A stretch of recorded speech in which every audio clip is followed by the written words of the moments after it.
kitty. You are. Hey guys, my name is Mushroom, Shrooms, Shroomy, Mush. I have a lot of different names and I just really like lore. Today, we are going to be breaking down the new short story, Project Jetpack Katt, as well as doing a deeper speculation on the cat herself, Fika, and probably talking about Brig's role in the overall narrative as well down the road, since there is a couple little things with Brigida that I haven't really seen mentioned anywhere. But with the new short story, we got a little bit more on Jetpack Katt, and I've thought of a couple interesting things in regards to her origins. Before we get too deep into this though, don't forget to like and subscribe. There's so much content we have already made on everything with the lore, and so much more we're going to be making in the future as well. And I'm really excited to share and talk about it with you guys. So let's get into this with a small summary of the latest story, Project Jetpack Katt. The story picks up with Brigida writing a project log, explaining her thoughts and journey on her new project. We find out she found Jetpack Katt, or Fika as Brigida calls her, in the ship landing bay, among some boxes, and no one seemed to know how she got there. Brig adopted the cat and, with downtime after Null Sector's retreat, decided to begin looking back at an old project from her youth, a jetpack for a cat. Originally, she wanted to build it for Mitzi, but the cat didn't care much for it. So, she debated on bringing the project back, and, eventually, Fika knocked over an old blueprint, exactly what Brig needed as the missing piece to make all of this project really connect and work. So, Brigida decided the world could always use more heroes, no matter how small, and began to work on her next project. So, this one was pretty straightforward, and just kind of explains the origins of the jetpack Brig is making for the cat, and the idea behind it more so. However, there are a few clues to Fika's origins in this story, and I do want to break that down. So, if you don't know, in the spotlight, we really didn't have a lot on Fika herself, except that she was Jetpack Katt. In the short story itself, it's implied a few times that Fika is a lot smarter than she lets on, and you can even see Brigida brings this up a few times in the story. Plus, how Fika seems to knock the perfect blueprint down for Brig to notice. So let's get into some general theories on where Fika came from and what exactly is going on with her, because there is a little bit to talk about. Fika being found in the loading bay is a major clue to her origins for me. As far as we know, the last event to happen at Watchpoint Gibraltar before this was May and Juno. The two went and visited Luchang Interstellar in the story, Signs of Life, trying to plead their case on why they should help the Mars colony. Though, Luchang declined helping, and the two returned to the base, and I think there's a chance Fika snuck on board. Luchang was still rebuilding from the Null Sector attack that happened in the city in the story, and May and Juno get a tour of the base during this. Here, a few projects are listed off by a Luchang employee walking with them, but the main one I want to bring attention to is this one, Project Star Companion. With this project's name in mind, I think there's a really good chance Fika was originally a Luchang experiment, escaping the base and stowing away on May and Juno's ship. It would explain why she's so smart, plus it just kind of makes more sense for the whole animal experimentation thing with Luchang. Luchang Interstellar's big project that many probably know about is, of course, the lunar colony and the space apes. While Fika is not a space ape, obviously, she definitely shows a level of intelligence, and a Star Companion may be the best way to explain her origins. We don't really know anything about Project Star Companions aside from the name, but here's a couple ideas I have. It could be that they're a new version of the lunar colony, though this time limiting the animals' capabilities, and also making sure the animals were, as the name suggests, more like companions than apes and other random creatures like hamsters. So maybe these animals were made specifically to be small and help out on missions. It would explain how Fika seems to know what blueprints needed, and can even pick out a color, as in the story itself, Fika does get to pick the color blue out for her jetpack. So there is a little bit there about making decisions and choices on her own. As well, Project Star Companion just explains and makes a little bit more sense in the long term for this kind of thing. Luchang Interstellar has a long history with the space apes and Winston, so it makes sense they wouldn't try to retread the same ground with the space apes and try to do something a bit smaller. I could see this project involving dogs as well, or maybe other common household like companions and pets. There is an interaction I should bring up between Fika and Juno, where Fika seems to know Juno.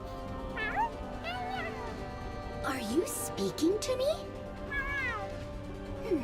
Perhaps I should prioritize cat on my list of languages to learn. If she is as smart as we're kind of implying, it would explain how this Winston interaction goes. She somehow manages to trigger the security systems at Gibraltar, which is kind of crazy, but is kind of played off as a joke. Fika, were you playing on my desk again? You accidentally tripped my security systems. Oh, it's okay. I'll find you something else to play with. With all of that in mind, I think it's safe to say Fika is from Luchang, and probably the product of a new version of the Lunar Colony Project, one that focuses on smaller animals, maybe to assist humans and not necessarily be as smart as them. I do think also this would make a lot of sense, that Luchang would probably do a second version of this but keep it very lock and key. Of course, everything that happened with Winston is kind of a big deal. So this also brings up the question, how will Luchang react to all of this, and how will Luchang react to Fika being missing? Well, I think they're going to want her back badly. We know from Overwatch Declassified that when Winston landed on Earth, it stated that Luchang wanted Overwatch to hand him over, but Overwatch declined, seeing Winston as a friend and a valuable asset. So they went to court over Winston's rights and won against Luchang. So Winston isn't really seen as Luchang's property anymore, and he's kind of his own character. But this does show that Luchang is very, very, very straightforward and wanting their property, obviously. Another point that I can bring up with this is in the short story with Wrecking Ball that came out in Heroes Ascendant last year, Thoughtless Gods. Wrecking Ball actually meets Dr. Chow, who is the creator or one of the scientists from the colony, and in it, Dr. Chow basically treats Wrecking Ball or Hammond like nothing more than property. They talk about how they're just a tool, an asset that the team really wants to get a hold of again because they didn't even know Wrecking Ball was alive. But now that they do, they want him bad. Judging by how they even treated Wrecking Ball, who is sentient to an extent, Fika's probably not going to be doing much better. Everything with Fika is really showing that Luchang is probably going to get involved in some way. I wouldn't be surprised if Luchang has some tie to Talon in the end, and that's how they bring Luchang into all of this, or maybe this is an arc down the road about Brigitte trying to fight back against Luchang, because I do think Fika is not going to want to go with them. This also brings up the question of course, as I just mentioned, Wrecking Ball, Hammond. He wants to take down Luchang. This was mentioned in his story Thoughtless Gods as well, so I do think they're probably going to try to tie him into this as well. This could be a really good moment for Winston to finally reunite with his friend, and we do have a little trilogy of animals here who all have suffered under Luchang. Well, Winston didn't really suffer, he actually had it the best, but you know what I mean. They're all connected in some way. With that in mind, there is probably going to be a Luchang story down the road with these three, and we're probably going to see that confrontation maybe with Fika and Winston this time. I didn't really think Jetpack Katt was going to be a character that we could connect to these two, but it really does seem like she's going to be important to an extent, so I could see that happening. Aside from that with Fika, there really isn't a lot on her herself. I don't even think we know her age or her birthday yet, which is kind of crazy saying it out loud because we have everyone else's birthdays aside from Bastion. So Fika is kind of an anomaly in all this, but with the Fika out of the way, I do want to talk about Brigitte for a minute, because Brigitte does have some interesting things going on. If you didn't know, for Reign of Talon in this year's story, Brigitte did get an update on the website, along with a couple other characters. For her Reign of Talon bio reads, Overwatch has come to lean on Brigitte's steady support and natural sense of leadership, placing her in charge of welcoming new sibling recruits Wuyang and Anran to the team. But when Talon attacks Watchpoint Gibraltar, her ability to adapt to the situation is put to the test. Luckily, she's got a few ideas for taking the fight to Talon, some of them furrier than others. So yeah, it does seem like Brigitte is going to have some kind of role in the narrative in the future. It would make a lot of sense here, and does show that Wuyang and Anran are probably going to be in some story with her down the road.